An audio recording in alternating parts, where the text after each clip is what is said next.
জীবন যারা দিয়ে গেল আজ ওদের বিরুদ্ধে অনেকে ফতোয়া তুলছে। বৈষম্য বিরোধী ছাত্র আন্দোলনে যারা শহীদ হয়েছে এরা নাকি শহীদ না, বুক পেতে আত্মহত্যা করেছে। শয়তানি করার জায়গা পাচ্ছ না। শহীদ যারা, এদেরকে যদি কেউ মুখ দিয়ে বলে যে না এরা শহীদ হয়নি, এটা পুরা কোরআনের বিরুদ্ধের কথা।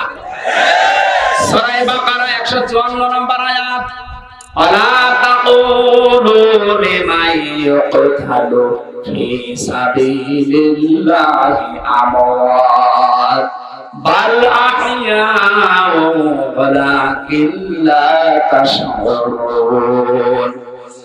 সূরা বাকারার 154 নম্বর আয়াতে আছে, হে নবী মুখ দিয়ে কোনদিন এই কথা যেন কেউ না বলে যারা মারা গেছে, না ওরা শহীদ হয়েছে ওরা মারা গেছে কথা বলবেন না।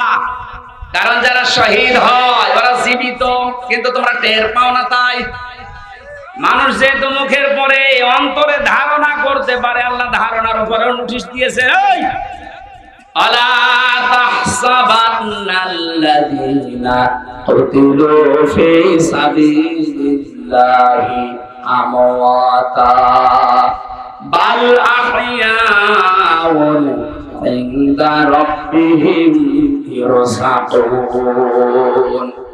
সূরা আলে ইমরান 169 নম্বর আয়াত। আল্লাহ পাক বলেন মুখে তো বলবি না, ধারণাও করবি না যে যারা শহীদ হয়েছে ওরা মরে গেছে, না ধারণাও করা জায়েজ নেই, হারাম। কেন? বালা হইয়া ওরা জীবিত। ওরা কি জীবিত? আরো জোরে বলেন জীবিত। ইনদা রাব্বিহিম ইরসাকুন, তারা আল্লাহর কাছে রিজিক পাচ্ছে। আমি কয়েকদিন আগে গিয়েছিলাম শহীদ আবু সাঈদ রংপুরের কবর জিয়ারতে ও বাড়ি দেখতে। আর বাবা এসে আসার পরে জিজ্ঞাসা করলাম ছেলে মেয়ে কয়টা? 6টা ছেলে, এটাই ছোট ছিল। ছোটবেলা থেকে প্রতিবাদী, অন্যায় দেখলে কিছু নেই হাতে তার প্রতিবাদ করত। এত বড় জুলুমের বিরুদ্ধে প্রতিবাদ করার জন্য যেটা হাতে নিয়েছিল কোন অস্ত্র ছিল? কি ছিল? গাছের ডাল। কালা মানিক বলছে না আমার হাতে অস্ত্র ছিল। ডাল যদি অস্ত্র হয়, তুমি যে কলা পাতায় শুয়েছিল এটা অস্ত্র।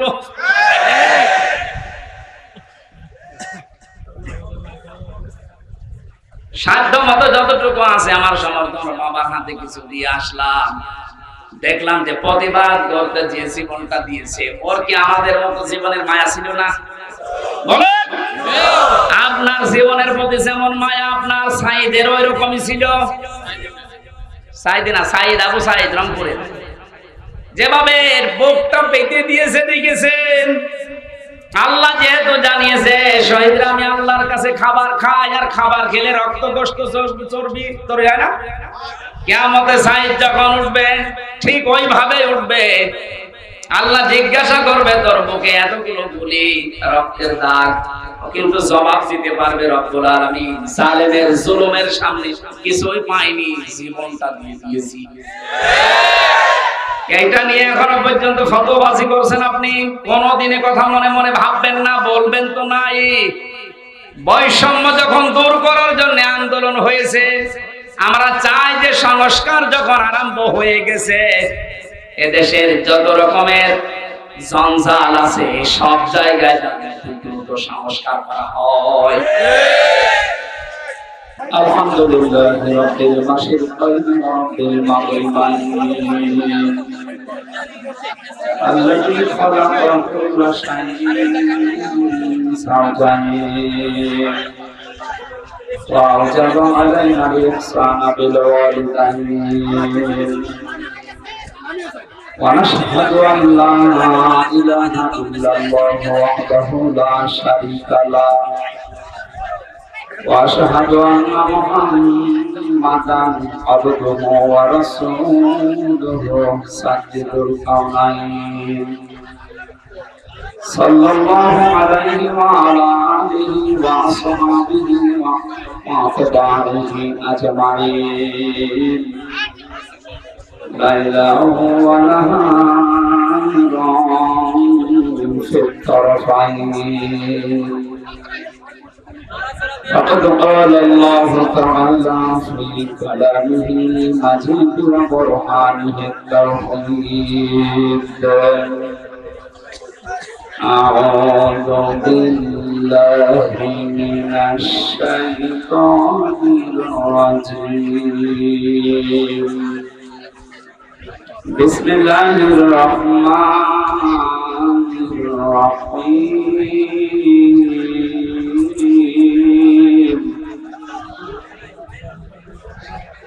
ولا يسأل حميم حميما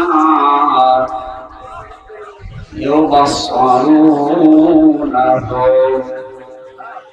يود المجرم لو يفتدي من عذاب يومئذ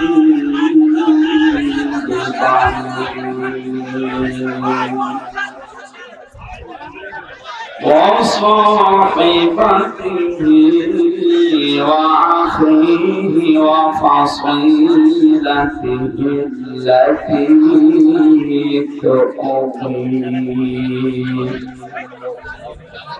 ومن في الأرض جميعا ثم ينجيه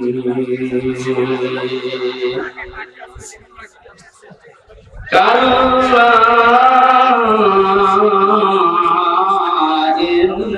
إنها لظى نزاعة للشوى تدعو من أدبر وتولى وجمع فأوعى صدقت يا ربنا. عن أبي هريرة رضي الله تعالى عنه قال قال النبي صلى الله عليه وسلم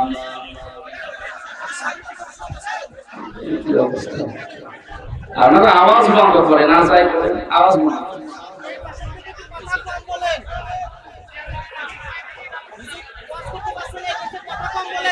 يقول سبعة يظلهم الله في ظله يوم لا ظل إلا ظله والإمام العادل إلى آخر الحديث رواه ابن ماجه. وقال تعالى في شأن رسوله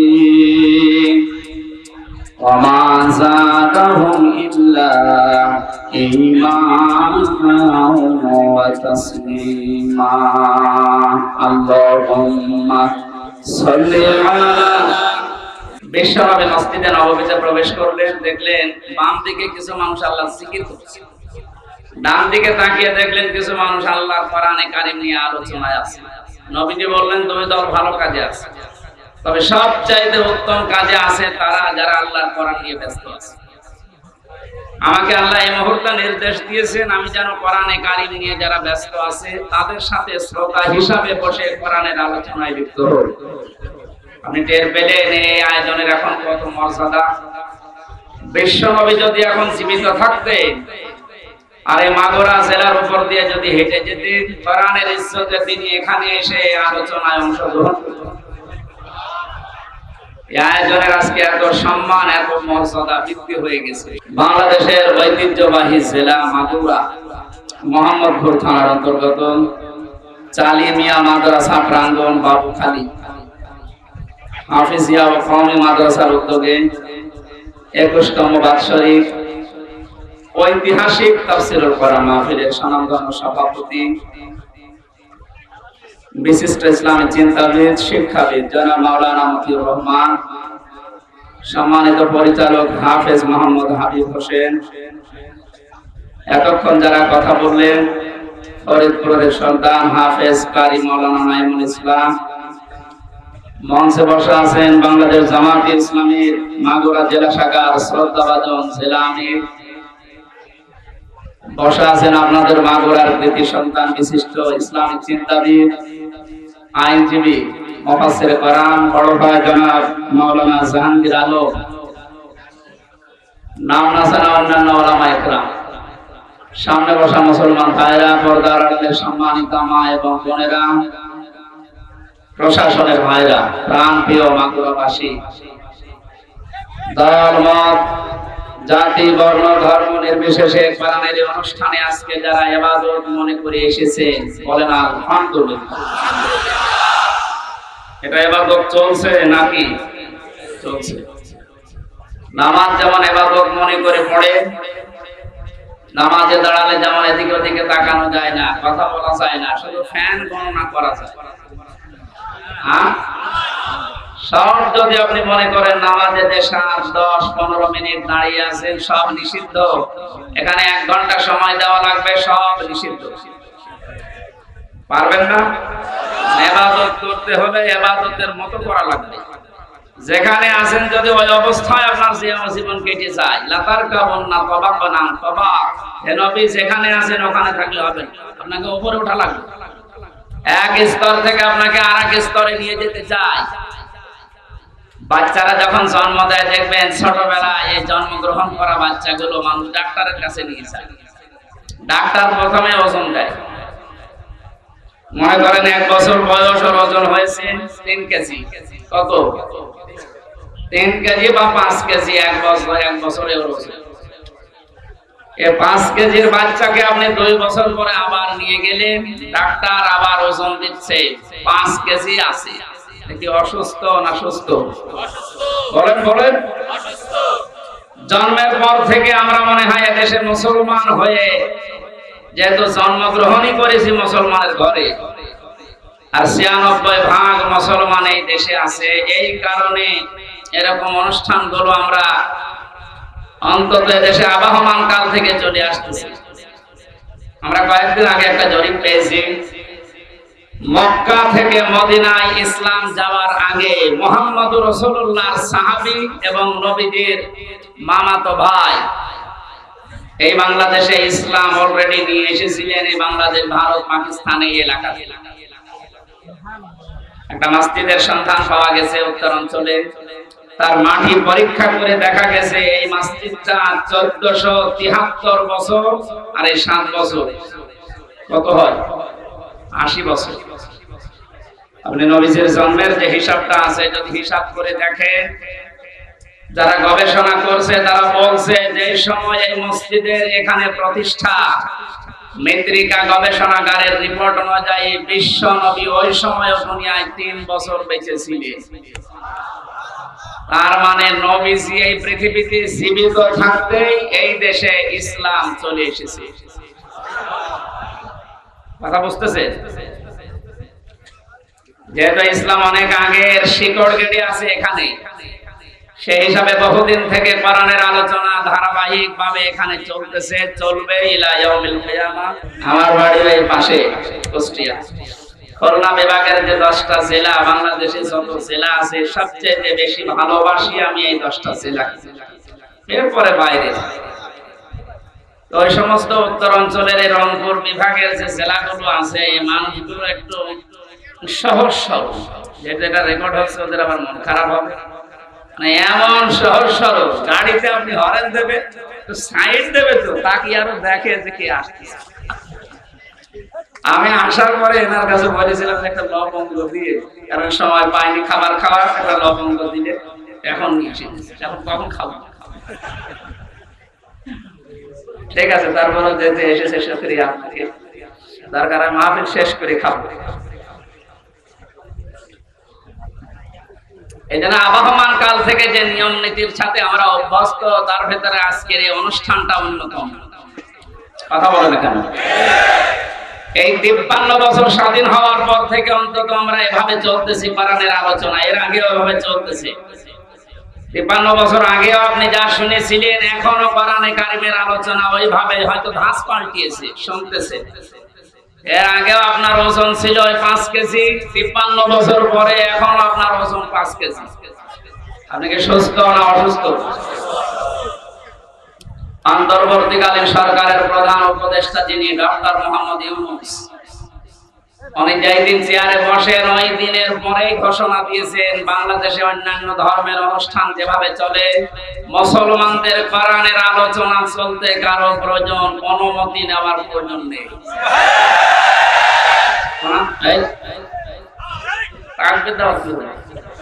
কথা বোঝেন, ওনার অনেক মতের সাথে আমার মতের মিল নেই, কিন্তু এই বিষয়টা এত ভালো লেগেছে, দোয়া করছি আল্লাহ এই কথাটার কারণে তার জীবনটা তুমি পরিচ্ছন্ন করে দাও।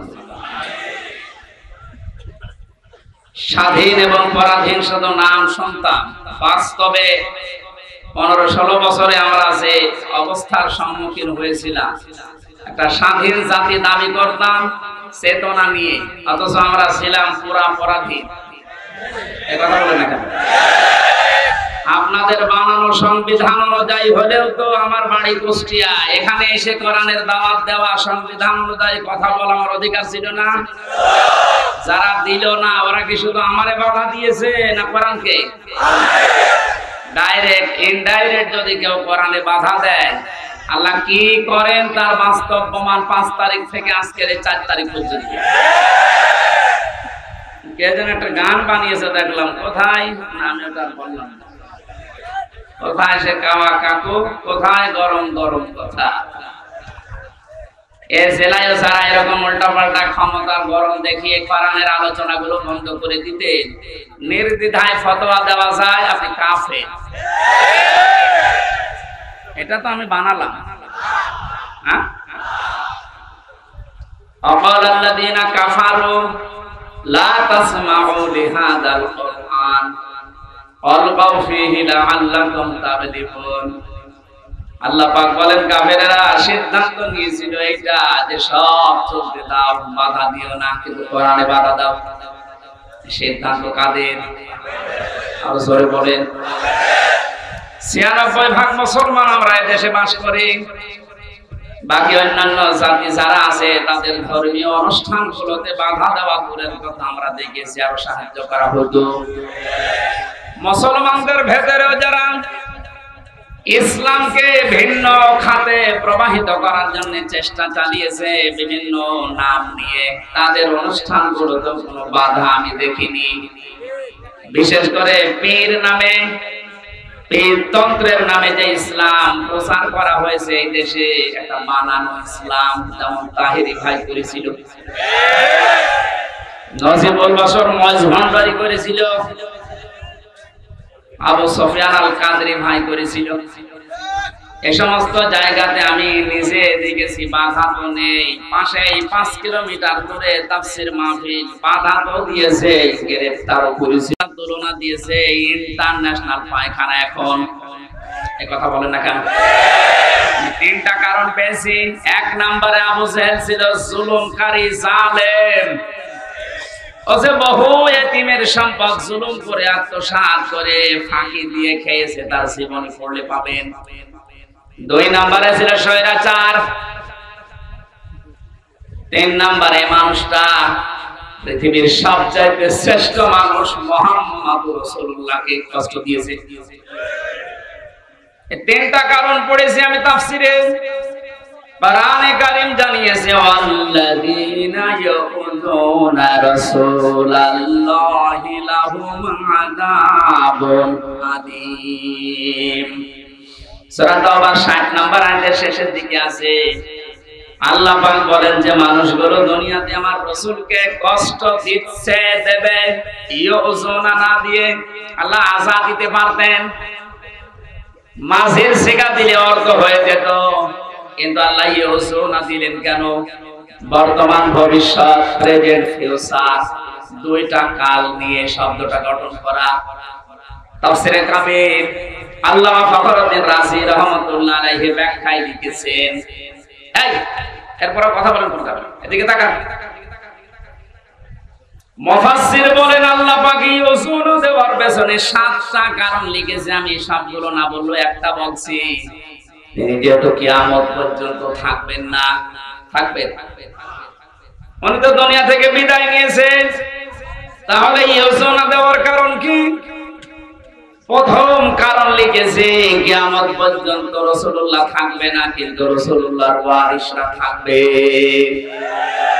বিশ্বনবীকে কষ্ট দিলে যেমন আযাবুন আলীম এই ঘোষণা আছে, নবীর ওয়ারিসদেরকে কেউ যদি কষ্ট দেয়, মাস্ট বি আল্লাহ ওই রকম আযাবই কিয়ামত পর্যন্ত পাঠাতেই থাকবে।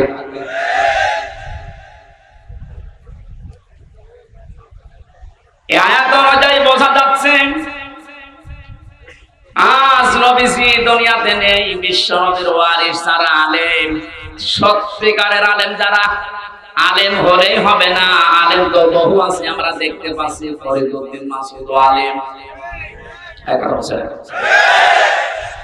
মুফতি ফয়জুল্লাহ তো আলেম।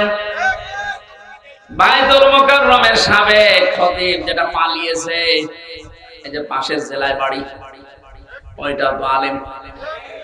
একটা রাষ্ট্র কত নিচে নামলে, কত দুর্নীতিগ্রস্ত হয়ে গেলে জাতীয় মসজিদের খতিব পর্যন্ত পালিয়ে যায় বলেন তো?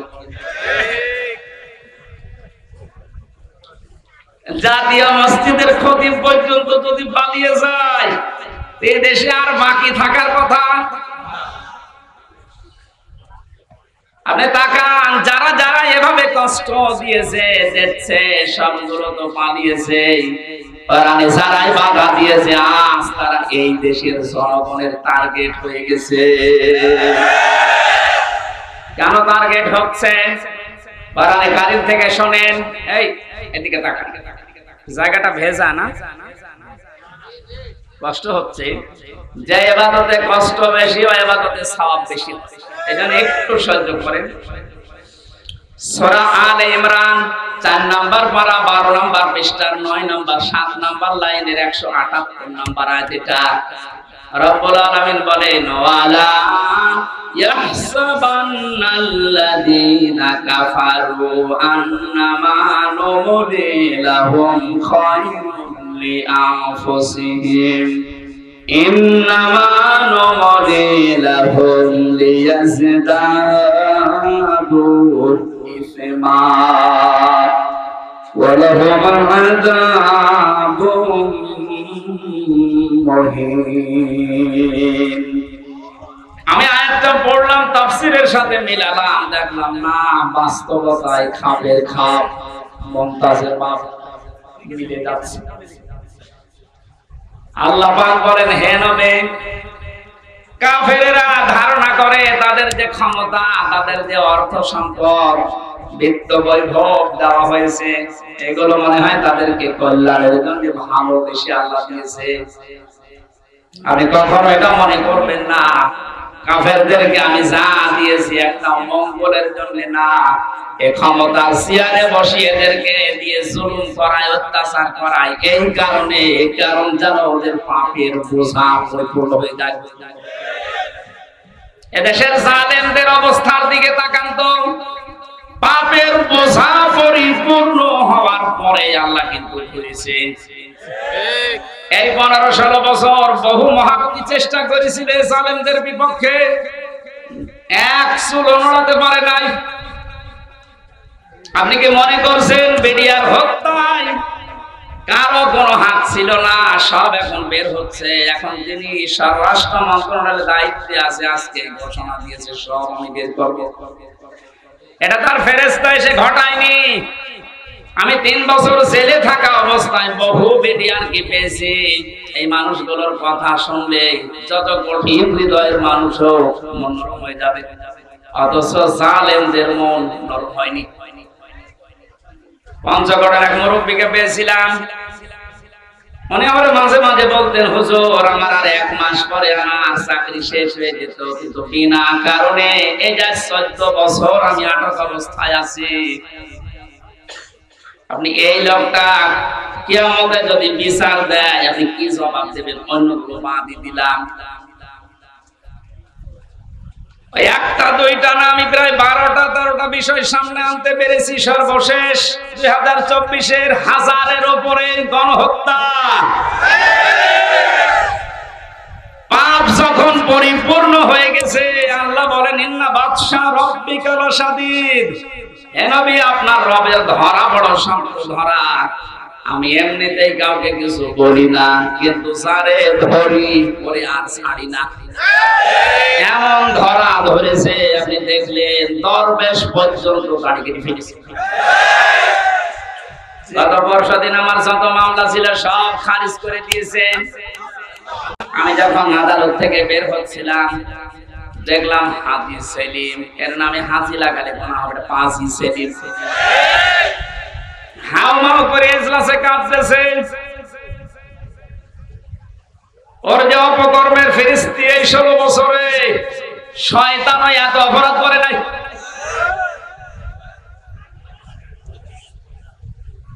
এমন ধরা আল্লাহ ধরেছে অপমানকারী বলে আয়াতের শেষে ছিল ওয়ালাহুম আযাবুম মুহিন। আল্লাহ পাক বলেন আমি তাদেরকে অপমানজনক শাস্তি দেব, যেটার বাস্তব প্রমাণ কালামানি। এরকম অপমান মনে হয় ফেরাউন হয়নি। ফেরাউন ডুবে মরে গেছে, কিন্তু ওর বিসি উড়ে এর বিসি পর্যন্ত শেষ। আর কি হারাবেন আপনি? আমার বিসি না উড়ে গোড়া থেকে উড়ে গেল ভালো হইতো। যতগুলো অপমান আমরা দেখতে পেলেন, এই যে হারুন আঙ্কেল 3 ইঞ্চি, এরকম অপমান হওয়ার পেছনে আমি যতটুকু দেখেছি, আমার সাথে ওই ছোট হুজুরটা ছিল প্রথমে 2 মাস, মাদানি রফিকুল ইসলাম মাদানি মাওলানা আমারে বলছিল হামজা ভাই ভাই বলে এই জন্য, কারণ ওর বয়স আমার বয়স সেম সেম, দেখতে ছোট কিছু বয়স আছে। এখন তোর বয়স 30 আর আমার 32। আমার বলছে হামজা ভাই আমারে রিমান্ডের নামে নিয়ে গেল আমার হাতির ছিলে, রাত 12:30 1টার দিকে 2 পাশে ব্লক করে ওরা উলঙ্গ করেছে। আমারে এক টুকরা কাপড় আমার শরীরে নেই, হাফ প্যান্ট ছিল ওইটাও তুলে দিয়েছে।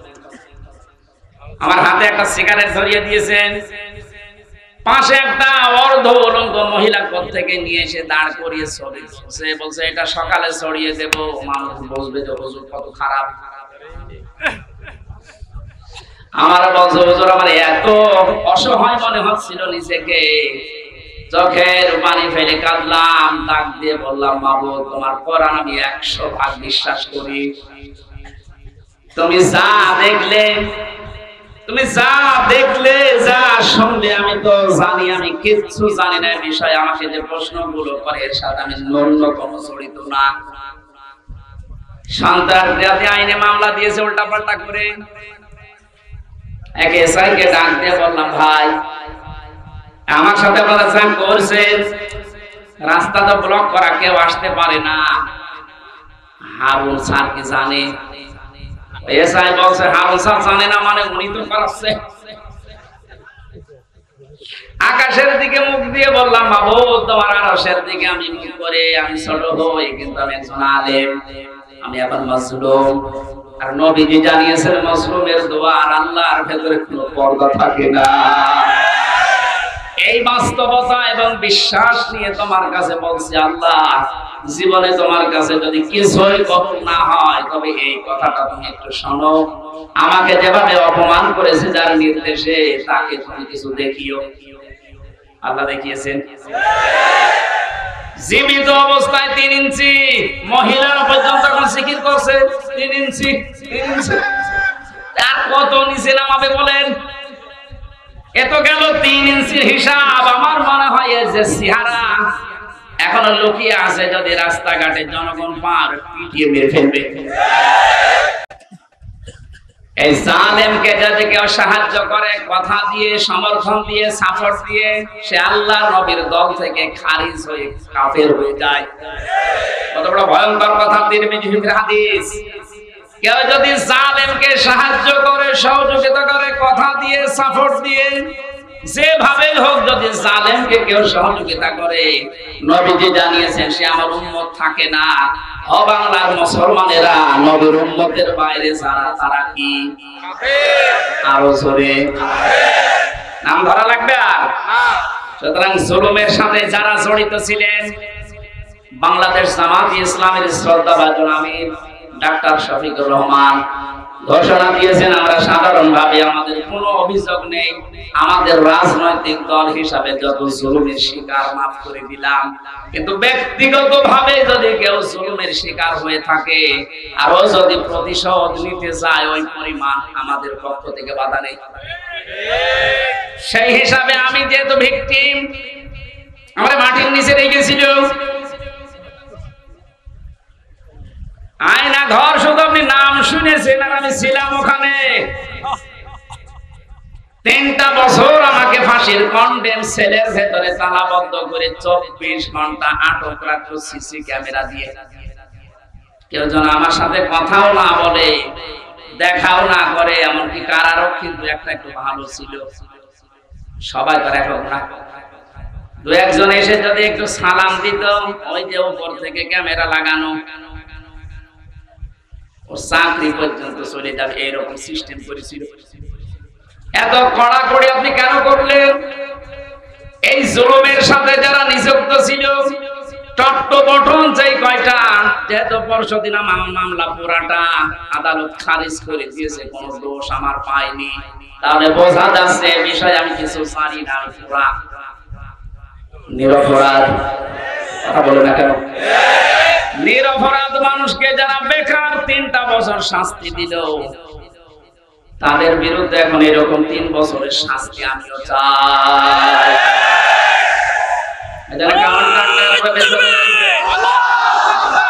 কাউন্টার টেররিজমে যারা আছে, যে মনিরুল, আসাদুজ্জামান,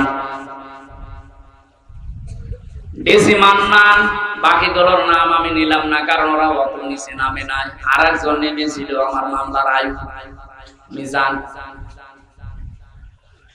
পরশুদিন আমি কল দিয়েছিলাম যে মামলা তো সব শেষ হয়ে গেল, খারিজ করে দিয়েছে আদালত। বিচারপতি ওটা দেখে বলছে কি দিয়ে বিচার করব, কোনো মাল ম্যাটারেস নেই, যা সব বাদ।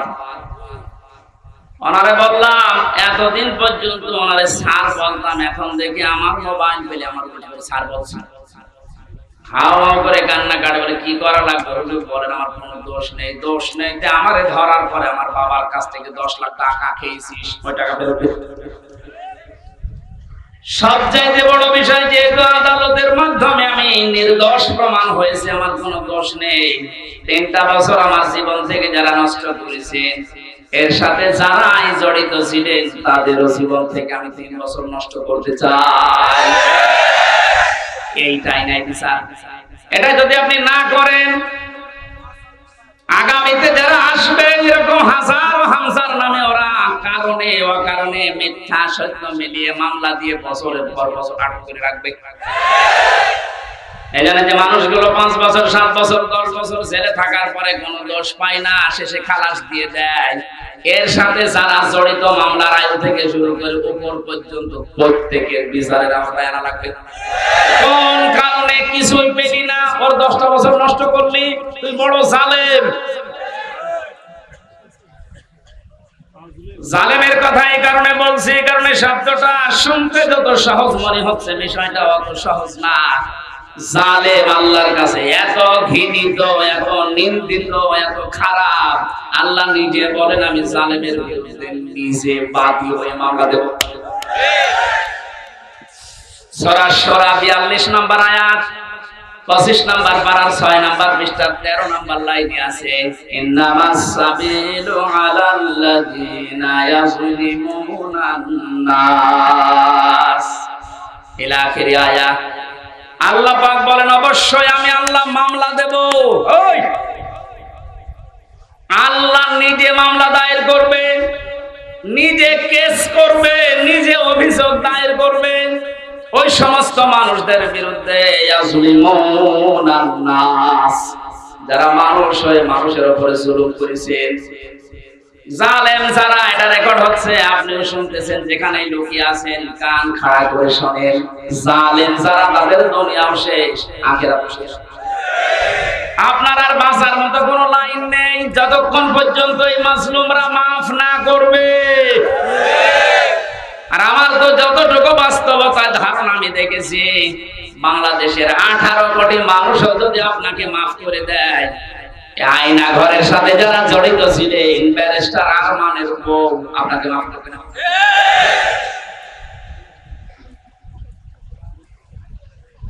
কি অসহায় মনে হতো নিজেকে, মাটির নিচে একদিকে, পেছনে হাত বাঁধা, কালো কাপড় দিয়ে চোখ বাঁধা, ডান্ডা বেড়ি দেওয়া পায়ে, মাথায় দড়ি দিয়ে 11 ঘন্টা টাঙিয়ে রেখেছে। তার যদি একটা অপরাধ করতাম মেনে নিতে পারতাম, কিচ্ছু জানি না ওই বিষয়ে। কোন পাগল কোন ছাগল নাকি সে সিরাজগঞ্জ থেকে গেছে সংসদ ভাঙবে একটা কাঁচি নিয়ে।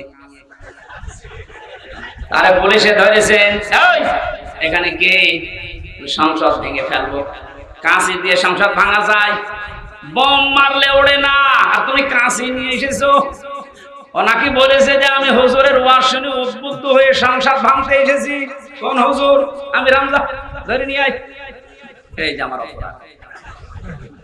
আমি বারবার বলার চেষ্টা করেছি 164 ম্যাজিস্ট্রেটের কাছে, স্যার আমার ওয়াজ আপনার মোবাইলও আছে, আপনি দেখেন তো আমি কোন ওয়াজ করলাম যে আমার ওয়াজ শুনে উদ্বুদ্ধ হয়ে সংসদ ভাঙতে গেল।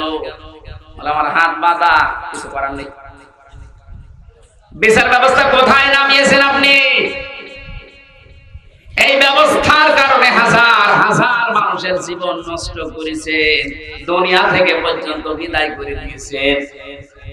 হাজী সেলিমের যে টর্চার সেল পুরান ঢাকায়, ওখানে নাকি মাটির নিচে যেখানে অত্যাচার করতো ওখানে অনেক হাড় গোড় পাওয়া যাচ্ছে, তার মানে অনেক মানুষের মৃতদেহ আছে। আর শয়তান কালকে দেখলাম কাঁদতেছে এজলাসে, আমি কিছু জানি না। জানি না মানে ওরা ডিম দেওয়া দরকার। জালেমদের কোনো ছাড় নেই, যারা এই জালেমদের সহযোগী ছিল একটাকেও যেন ক্ষমা করা না হয়। 1628 জন মানুষ দায়িত্বে ছিল। মেন জালেম যে, তার পক্ষে ছিল 1628 জন চেয়ারধারী লোক। এদের একটারও বিচার না করে ছাড় দেওয়া যাবে না। যদি ছাড় দিয়ে দেন আগামীতে কিন্তু এই জুলুম আবার আসবে। এই জন্য বাংলাদেশ জামাতে ইসলামের যিনি শ্রদ্ধাভাজন আমির ডাক্তার শফিকুর রহমান একটা ঘোষণা দিয়েছে, আমরা এক জালেমের কাছ থেকে মুক্ত হয়ে আর কোন জালেমকে দেখতে চাই না। এই কথাটা অনেকেই নিজের গায়ে পেতে নিয়েছে। আরে ভাই, উনিকে আপনার নাম ধরে বলেছে, তাহলে আপনি নিজে জুলুম করবেন এরকম আশায় আছেন, এই কারণে নিজের নামের দিকে নিয়ে নিচ্ছেন।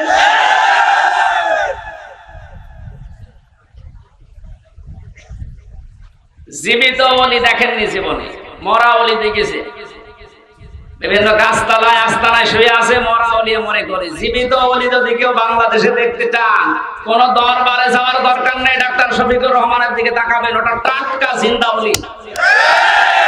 আমি নিজে সাক্ষী দিচ্ছি, তার যে ইবাদতের মাত্রা, তার যে ইখলাস, দ্বীনের জন্য যে কুরবানি এবং আল্লাহর প্রতি তার যে তাওয়াক্কুল কোন পর্যায়ের, আমারে মাথায় ধরবে না। আমি 4 দিন তার সাথে ছিলাম, দেখেছি আল্লাহ মানুষকে এরকম ধৈর্য দেয়। তার ছেলেটা ওই সময় জেলখানায়, তার বউ অসুস্থ, তার দলের লোক হাজার হাজার লক্ষ লক্ষ পালিয়ে বেড়াচ্ছে, অধিকাংশ জেলখানায়। সবকিছু তাদের শেষ 15 বছরে, অথচ লোকটার ভেতরে কোনো টেনশন, কোনো চিন্তা, কোনো চাপ নেই।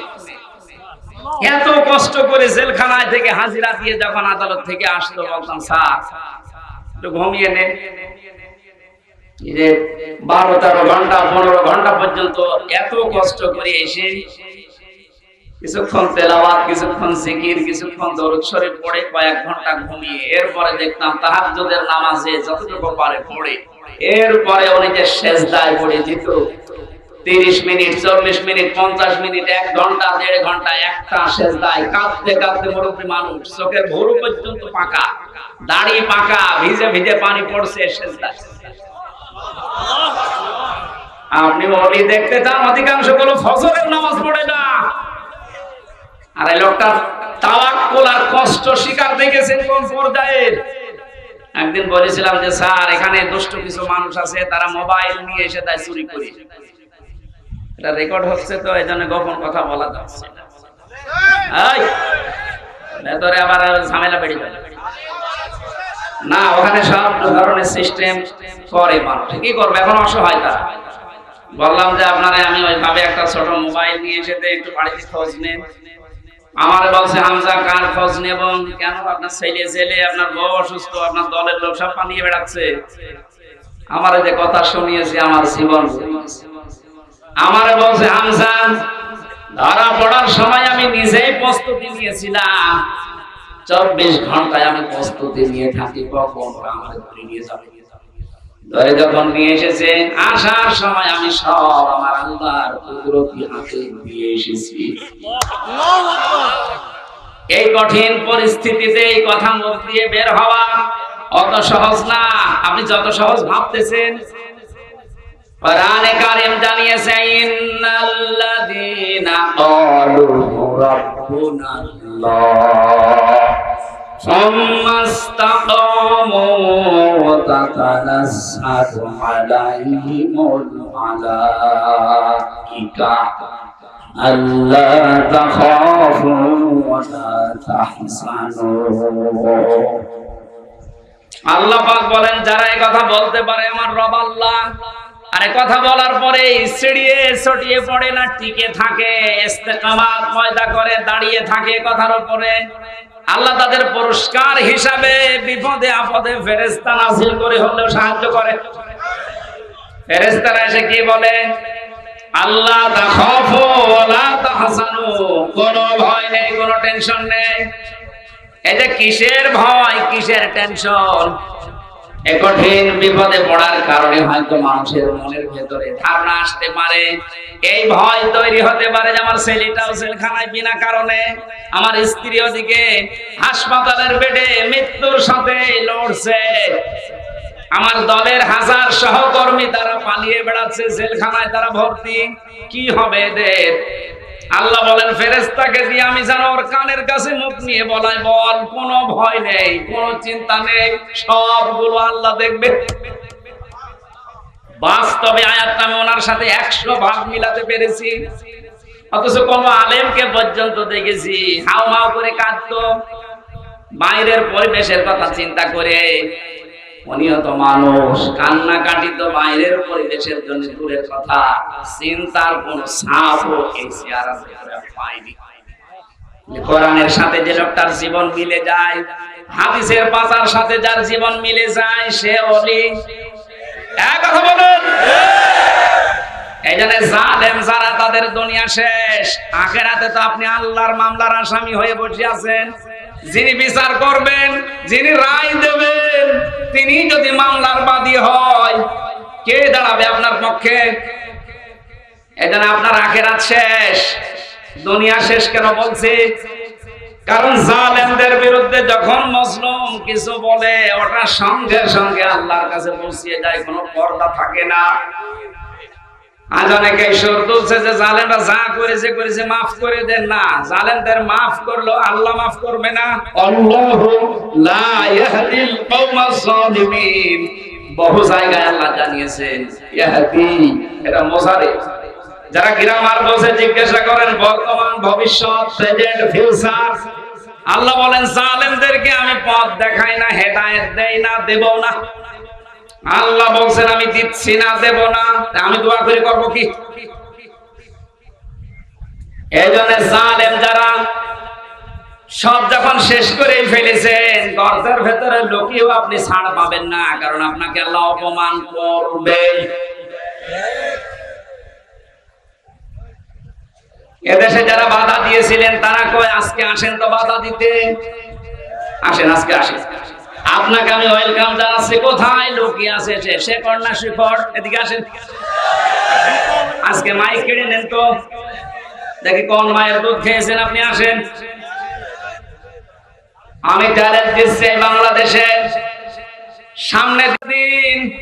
সামনের দিন আসতেছে, হাদিসের দিন। আগস্ট মাসের 5 তারিখের আগের জরিপ ছিল আমার কাছে, এদেশের 100 জনের মাত্র 15 থেকে 16 জন মানুষ চাইতো যে কোরআন দিয়ে, ইসলাম দিয়ে এই বাংলাদেশটা চলবে। 100 জনের সর্বোচ্চ 15 থেকে 16 জন। অথচ 5 তারিখের পরে আজকে 4, এই 30 দিনে গতকালকে রাতের 12:30টার রিপোর্ট পেয়েছি। এই দেশে তাও যে সে রিপোর্ট করে নাই, নির্ভরযোগ্য রিপোর্ট এটা।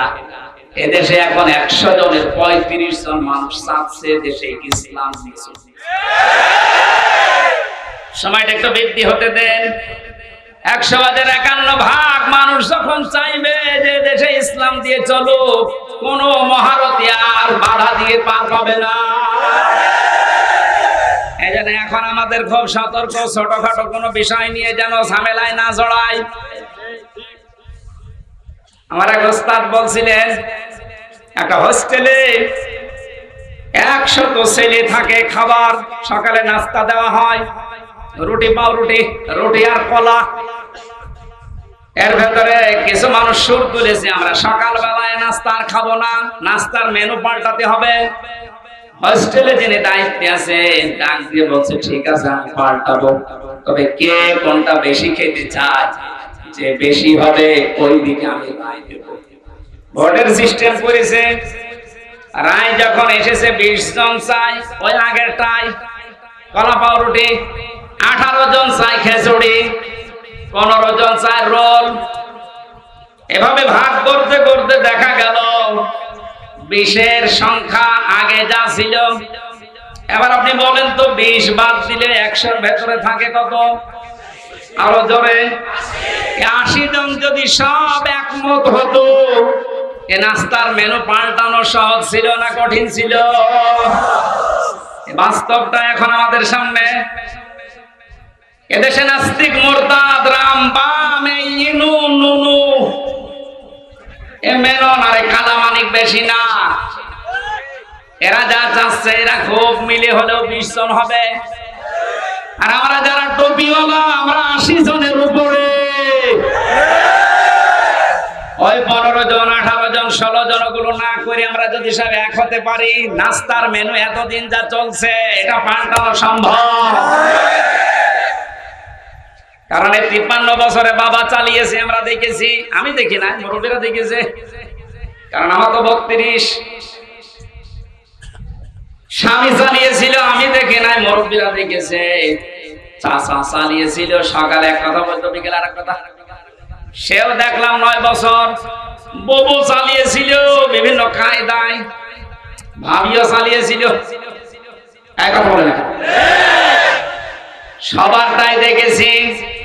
এখন শুধু বাকি আছে এই কোরআন দিয়ে সংসদ চললে কেমন দেখা যায়।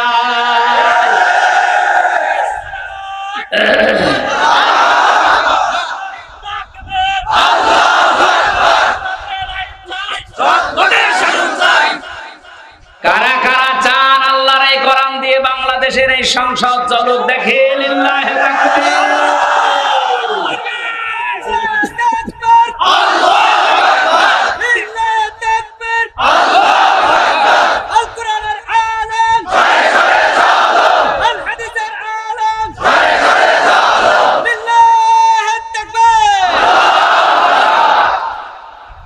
আমরা 80 জন যেহেতু আছি, আমরা যেন এই মত পার্থক্য ছোটখাটো বিষয় নিয়ে কেউ 15 জন, কেউ 16 জন, কেউ 18 জন, তাহলে কিন্তু ওই 20 যা এসেছে ওইটাই থেকে যাবে। কথা বলে না কেন? আমরা আর কোন ছোটখাটো বিষয় নিয়ে মত পার্থক্য করতে চাই না। আমাদের এক কোরআন দিয়ে সংসদ চলবে, সেই আসুক। এটা অনেক জালেমরা তো বুঝেছিল, পালিয়েছে। অনেক মুনাফিক এখন অনেকে মুনাফিকি করছে, বুঝতেছে, এজন্য সুর তুলছে না, এভাবে আর চলতে দেব না। তাড়াতাড়ি তাড়াতাড়ি, কিসের তাড়াতাড়ি? আপনি কি স্বাধীন করে দিয়ে গেলেন? যারা স্বাধীন করেছে তারা যা বলবে তাদের ওটা অনুযায়ী দেশ চলবে। এতে যদি 3 মাস হয়, 3 বছর হয়, 6 বছর হয়, 10 বছর হয়, হোক, কোনো অসুবিধা নেই।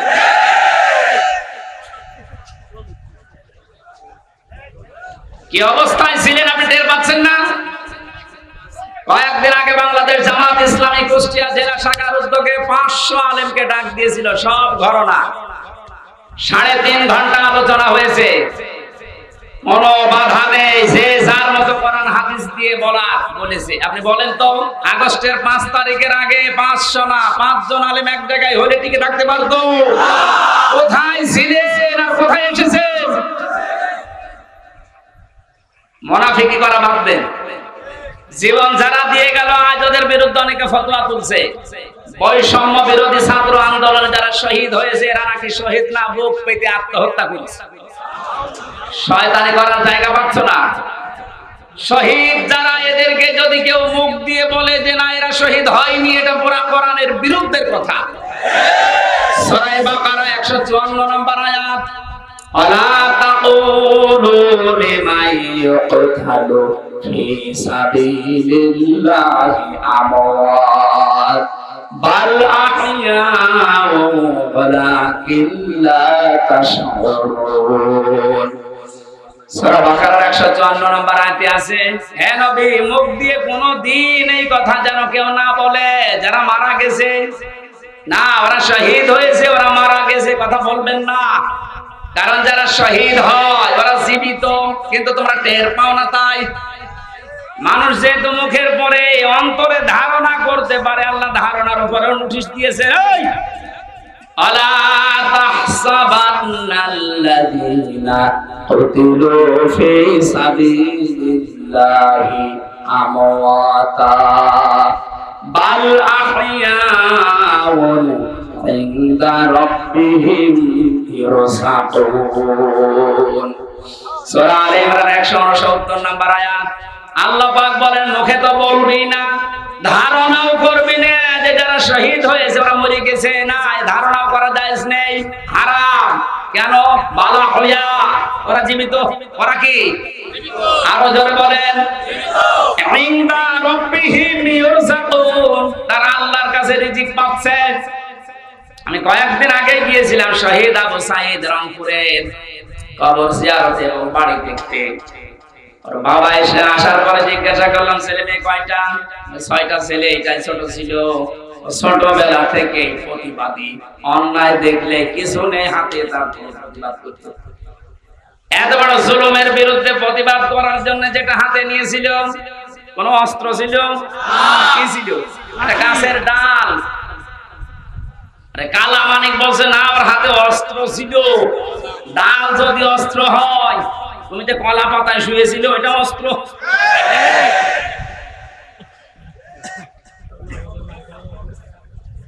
সাধ্য মতো যতটুকু আছে আমার সমর্থন, বাবার হাতে কিছু দিয়ে আসলাম। দেখলাম যে প্রতিবাদ করতে যে জীবনটা দিয়েছে, ওর কি আমাদের মতো জীবনের মায়া ছিল না? বলেন, আপনার জীবনের প্রতি যেমন মায়া আপনার সাঈদের ওই রকমই ছিল। সাঈদ না, সাঈদ আবু সাঈদ রংপুরের, যেভাবে বুকটা পেতে দিয়েছে দেখেছেন। আল্লাহ যেহেতু জানিয়েছে শহীদরা আমি আল্লাহর কাছে খাবার খাই, আর খাবার খেলে রক্ত গোশত চর্বি তৈরি হয় না। কিয়ামতে সাঈদ যখন উঠবে ঠিক ওইভাবে উঠবে। আল্লাহ জিজ্ঞাসা করবে, তোর বুকে এতগুলো গুলি, রক্তের দাগ, কিন্তু জবাব দিতে পারবে রব্বুল আলামিন জালেমের জুলুমের সামনে কিছুই পাইনি, জীবনটা দিয়ে দিয়েছি। এইটা নিয়ে এখনো পর্যন্ত ফতোয়াবাজি করছেন আপনি। কোনদিনে কথা মনে মনে ভাববেন না, বলবেন তো নাই। বৈষম্য যখন দূর করার জন্য আন্দোলন হয়েছে, আমরা চাই যে সংস্কার যখন আরম্ভ হয়ে গেছে, এদেশের যত রকমের জঞ্জাল আছে সব জায়গায় দ্রুত সংস্কার করা হয়। মাঝে মাঝে দেখি কিছু কিছু ইস্যু তৈরি করে অমুক ঘেরাও করো, অমুক জায়গা চালাও, অমুক জায়গা ধরো। কেন? 15 বছর কোথায় ছিলেন আপনি? আনসারের নাম নিয়ে যারা আজ নেমেছে, 42,000 আনসার নিয়োগ হয়েছে ক বছরে, তার 32,000 আছে গোপালগঞ্জের, আর বাকি 63টা জেলা। আমরা কি ঘাস কাটছি? তার মানে বোঝা গেছে সব আপনাদের বানানো। হিন্দুদের দিয়ে আপনারা চালাতে চেয়েছিলেন বিশৃঙ্খলা তৈরি করে পৃথিবীর মানুষকে দেখাতে, হালে পানি নেই। কারণ এই দেশে সংখ্যালঘু সংখ্যাগুরু করে কিচ্ছু নেই, এগুলো সব ওই জালেমদের বানানো। ডাক্তার শফিকুর রহমান ঘোষণা দিয়েছে বাংলাদেশে কোন সংখ্যালঘু সংখ্যাগুরু নেই। এদেশে যে জন্ম নিয়েছে সেই এই দেশের বৈধরা। কিসের সংখ্যালঘু, কিসের সংখ্যাগুরু? এই কথা বলে জালেমরা ওদের মন থেকে এই দেশের ইসলামপন্থী মানুষদের ঘৃণা জন্মিয়েছে। ওদের দিয়ে যখন শুরু করেছিল হালে পানি নেয়নি, তারপর শুরু করেছে আনসার দিয়ে। আরে ভাই, পুলিশ দিয়ে যদি দেশটা চলতে পারে, আনসার ছাড়া চলবে একা। যদিও আমি পুলিশ প্রশাসনে যারা আছে তারা এখন সবাই খারাপ না, কয়েকটা লোকের জন্য আজ এই বিভাগের উপরে মানুষের যে রাগ। আমার নিচতলায় ভাড়া ছিল এক পুলিশ, 5 তারিখের পর থেকে কোথায় যে গেছে আল্লাহ জানে আর ও জানে। ওখানে 14 জন মারা গেছে আমার বাড়ির সামনে। পুলিশ এইভাবে অস্ত্র ঠেকিয়ে বেরিয়েছে। এজন্য মানুষের এত রাগ, থানা পর্যন্ত পুড়িয়েই দিয়েছে। জানিয়েছে যদি ওই সাহেব আলী নামে যে দারোগাটা, ওরে যদি পাই, ও যেমন গুলি করে করে মেরেছে, ওরে আমরা পিটিয়ে একেবারে আনারের মতো 14 টুকরা 15 টুকরা। ভয়তে আজও পালিয়েছে, কালও পালিয়েছে। কিন্তু আমার বাড়িতে যে ছিল ও ছিল রাস্তার পুলিশ, ওই ট্রাফিক পুলিশ, কিন্তু ওই ভয়ে পালিয়েছে। এই প্রশাসনের এর উপরে এখনো পর্যন্ত আমাদের যাদের ক্ষোভ সবার জন্য না, যে কয়জনের নির্দেশে এই গণহত্যা হয়েছে এদের কারণে আজ এই বিভাগটা নষ্ট হয়ে গেছে। মানুষ এদের উপর আস্থা আনতে কিছু সময় লাগবে, কিন্তু যারা এর জন্য দায়ী আমরা এই তত্ত্ব বটন যেই কয়জন এদের শাস্তি দাবি করছি। এরা বহু মানুষের বুক খালি করেছে, এদের জন্য আয়না ঘরে হাজার হাজার মানুষের হাড় পাওয়া যাচ্ছে। আপনার বিবেক জীবনও সায় দেবে না যদি আয়না ঘরের দৃশ্য দেখে। একটা মানুষ এত শক্ত হতে পারে। আমার সাথে যে আলেমটা ছিল মুফতি ফখরুল ইসলাম, আমি মাঝে মাঝে রাতের বেলা দেখতাম কেঁপে উঠছে। কি ভাই কি হয়েছে? ভাই আমার ওই আয়না ঘরের কথা মনে হয় মাঝে মাঝে। এই পায়ের নিচ দিয়ে হাত দিয়ে সামনে যে রড ঝোলানো আছে রডের সাথে দিয়ে হ্যান্ডকাপ দিয়ে লাগিয়ে রাখতো, 1-2 ঘন্টা না, দিনের পর দিন, মাসের পর মাস। আমার মাঝে মাঝে মনে হতো আল্লাহ এই দুনিয়াতে মনে হয় সবচাইতে বড় নিয়ামত একটু শুয়ে থাকা। এটা যে কত বড় নিয়ামত আমি ওই ঘরে থেকে বুঝতে পেরেছি। টয়লেট করার জন্য মানুষ মাত্র 1.5 মিনিট সময় দিত, খাবার খেতে দিত কয়েক মিনিট, তাও খাবার নাকি মনে হচ্ছে কে মাখিয়ে দিচ্ছে। অর্ধেক কষা অর্ধেক ভালো, 4-5টা তরকারি একসাথে দিয়ে এক পাটির ভেতরে, খেলে খান না খেলে যান। তাহলে তো একটু নরম হয়তো যে ভাই এখন নামাজের সময়টা একটু বলেন, কখন নামাজের সময় আমরা তো জানি না, কারণ এখানে রাত দিন বোঝা যায় না। মাঝে মাঝে এমন লোক দায়িত্বে পড়তো, কিসের নামাজ, নামাজ পড়ে কি পাও, আল্লাহর ভোগ।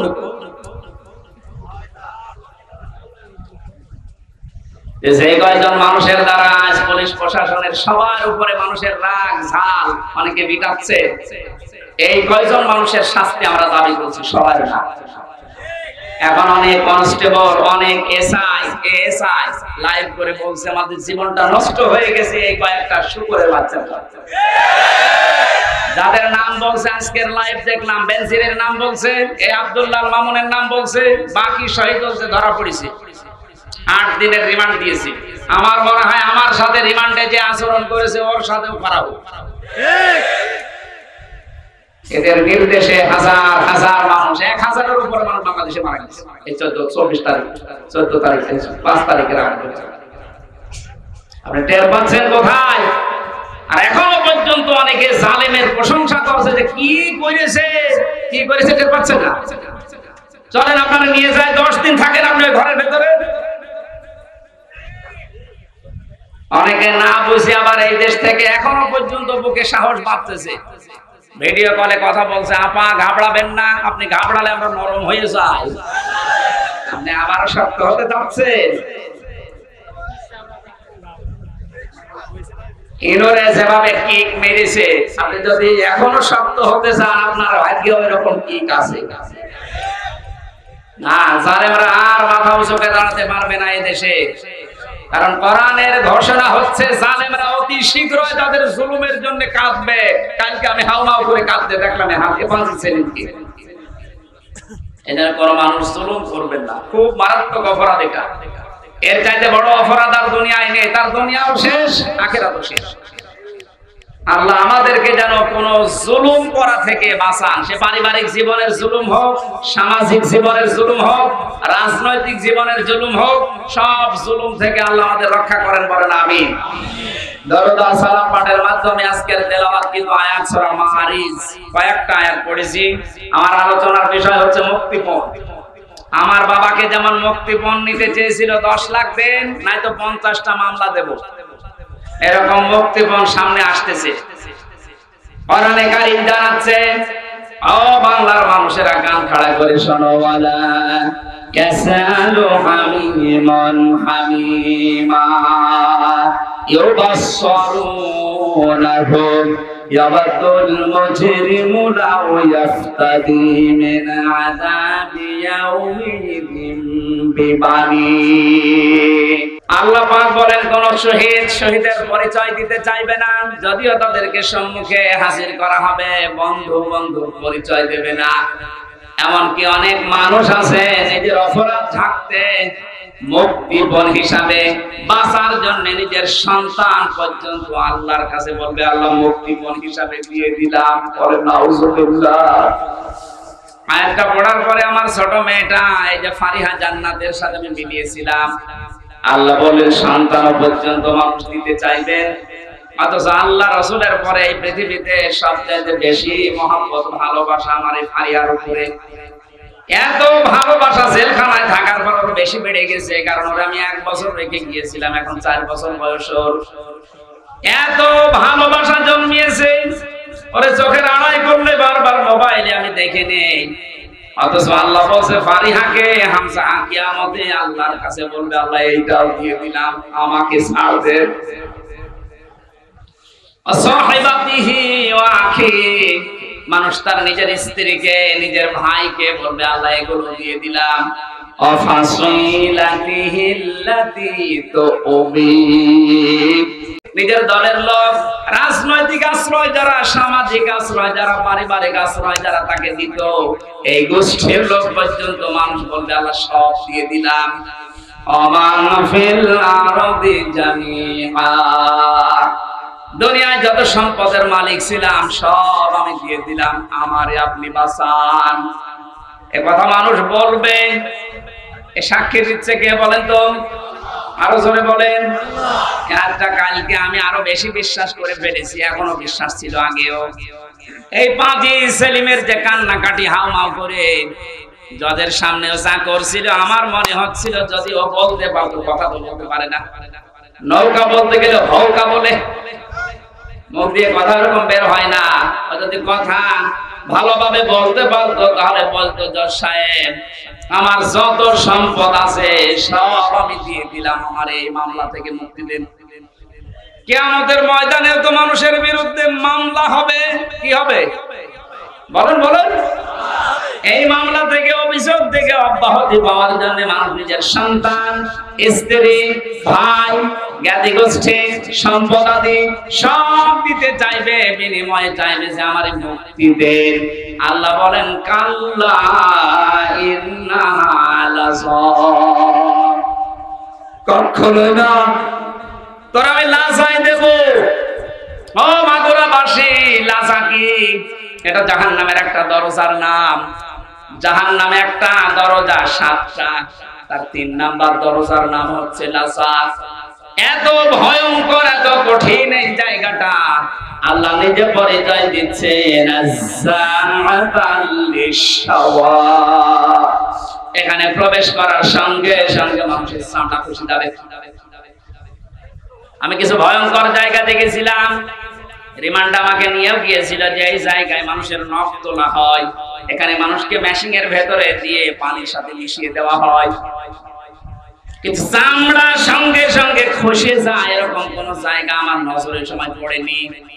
অথচ আয়াত দ্বারা আল্লাহ জানিয়েছেন নাসাআতাল লিশাওয়া দিয়েছেন আল্লাহ। এই ঘরটা এমন ভয়ঙ্কর ভাবে আল্লাহ বানিয়েছেন, প্রবেশ করার সঙ্গে সঙ্গে আপনার চামড়া গুলো আগে খসে পড়ে যাবে। আল্লাহ পাক বলেন ঘর কাদেরকে ডাকবে জানো মাগুরাবাসী?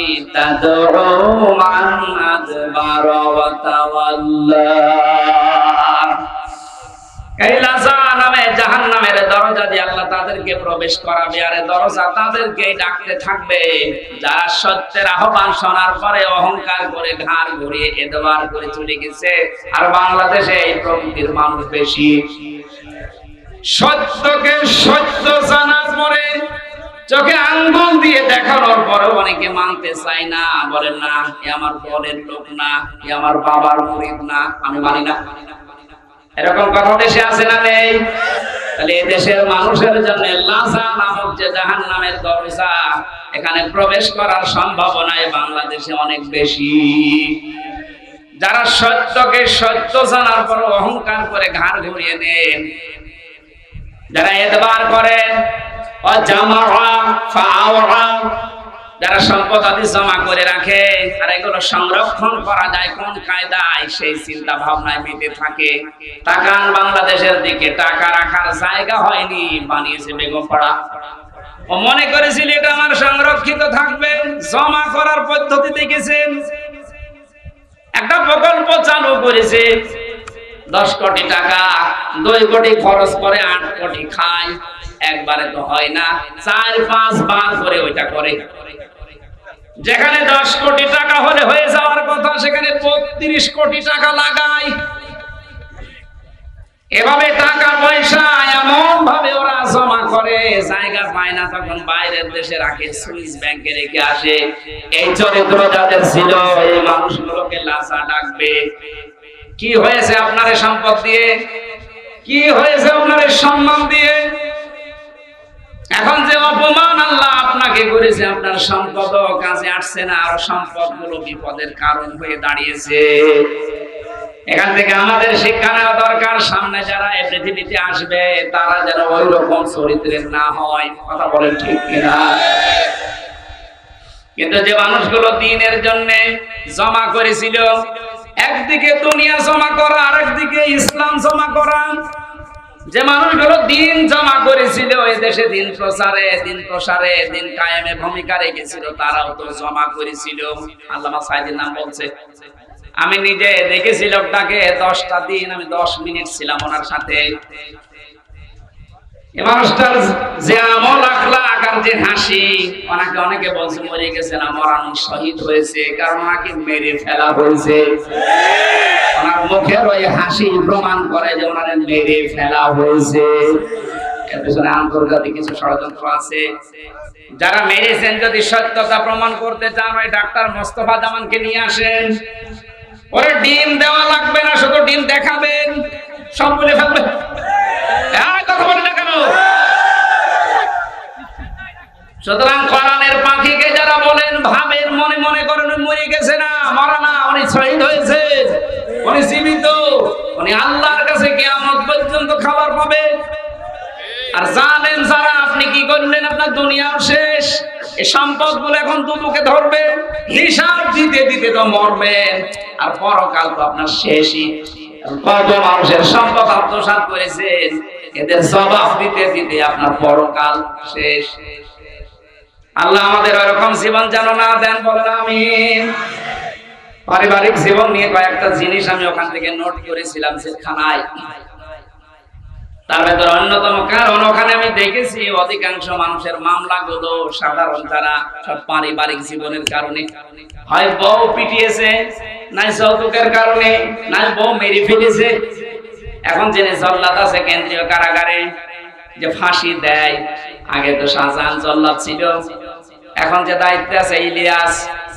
এই লোকটা 17 বছর ছিল সৌদি আরবে, এরপরে এখন 22 বছর পর্যন্ত জেল। প্রথমে ফাঁসি ছিল, ওখান থেকে এখন যাবজ্জীবন জেল। 30 বছর বয়সে না 35 বছর বয়সে যেন জেলখানায় ঢুকেছে। 35 আর 17 আর 22 কত হয়?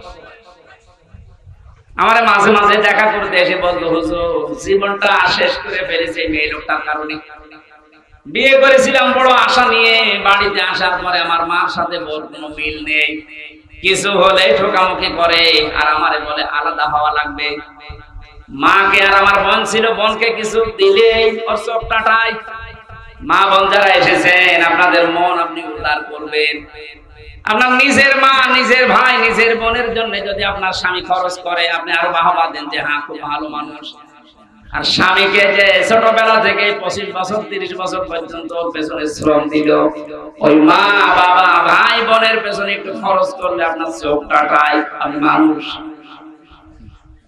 নবীজি বলেন, কোন স্ত্রী যদি চায় যে তার স্বামী বেশি দিন বেঁচে থাক, তার হায়াত বেড়ে যাক, তার সম্পদ তার সম্মান দুনিয়ায় বেড়ে যাক, তাহলে সেই স্ত্রী যেন মাঝে মাঝে স্বামীকে বারবার অনুরোধ করে, স্বামী তুমি আর যাই করো অন্তত রক্তের সম্পর্কগুলো ঠিক রাখো। কিন্তু এরকম বউ এখন ঘরে ঘরে নেই। মা বোনেরা যারা এসেছেন, শুধু নামাজ পড়া, রোজা করা, কালো বোরকা পরা ইবাদত না, এটা পারিবারিক জীবনের ইবাদত। এই ইবাদত কাজ বাংলাদেশের 100টার 98টা পরিবারে নেই। বেশি করে ফেললাম না? এটাই